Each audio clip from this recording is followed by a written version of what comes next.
Hi అండి. Welcome back to our channel. నేను మీ విజయలక్ష్మిని. ఈరోజు నేను దోసకాయ పప్పు చేస్తున్నానండి. దీనికోసం పప్పును ముందుగా కడిగి నానబెట్టుకున్నాను. దానిలో ఉల్లిపాయ, పసుపు వేసుకున్నాను. తర్వాత ఉల్లిపాయ, పచ్చిమిరపకాయలు వేసుకుని దోసకాయ ముక్కలు కూడా వేసుకున్నానండి. టమాటాలు కూడా వేసుకున్నాను. ఈ దోసకాయ పప్పులో టమాటాలు వేస్తే టేస్ట్ చాలా బాగుంటుంది. నేను ఇప్పుడు చేసిన ఇలాగే చేస్తాను. దీనిలోకి తగినంత కారం,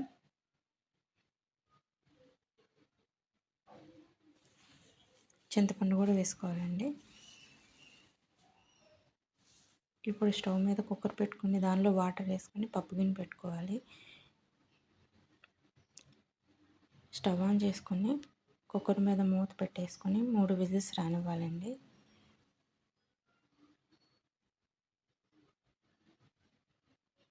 మూడు విజిల్స్ వచ్చాయండి. 3 విజిల్స్ వచ్చేసాయి. ఇప్పుడు కుక్కర్ చల్లారాక మూత తీసుకొని పప్పుని తీసి బయట పెట్టేసుకోవాలి.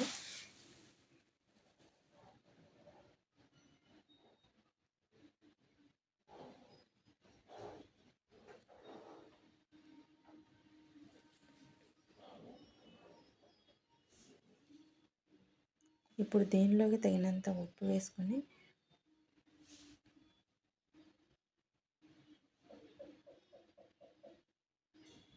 పప్పు గుత్త మెత్తగా మెదుపుకోవాలండి.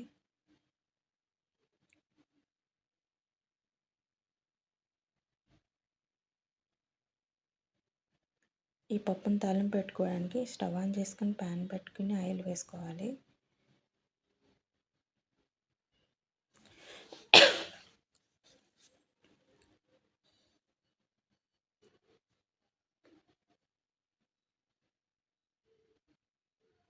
ఈ ఆయిల్తో పాటు నెయ్యి కూడా వేస్తే పప్పు టేస్ట్ చాలా బాగుంటుంది.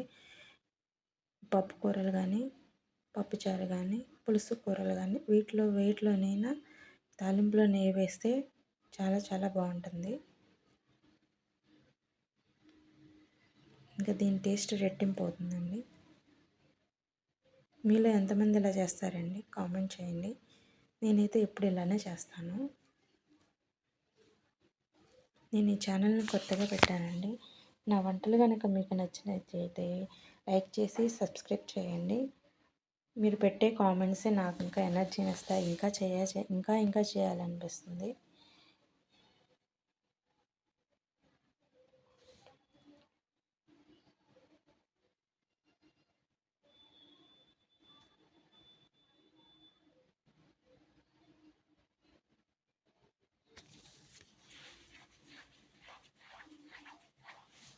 ఇప్పుడు ఆయిల్ కాగాక దీనిలోకి తాలింపు దినుసులు వేసుకోవాలండి. తర్వాత వెల్లుల్లిపాయలు,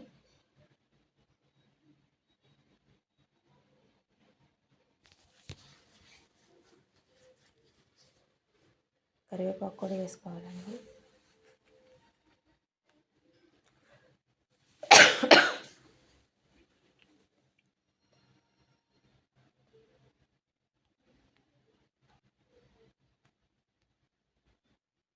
ఈ తాలింపు బాగా వేగనివ్వాలి. సిమ్లో పెట్టి వేయించుకుంటే కమ్మగా ఉంటుంది.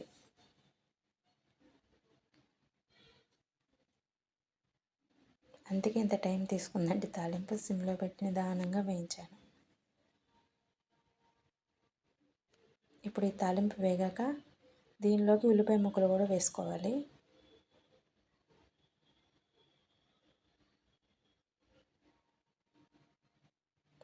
ఉల్లిపాయ ముక్కలు వేస్తున్నానండి.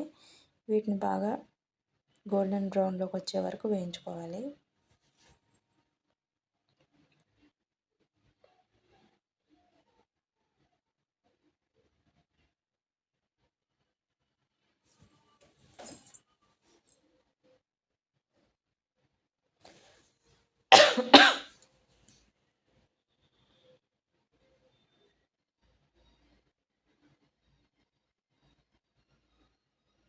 ఈ తాలింపు వేగాక దీన్ని పప్పులో వేసుకోవాలి.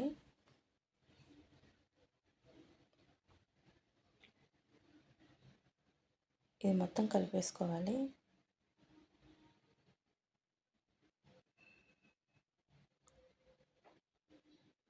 ఇప్పుడు దీనిలో కొత్తిమీర కూడా వేసుకొని మొత్తం బాగా కలుపుకోవాలి.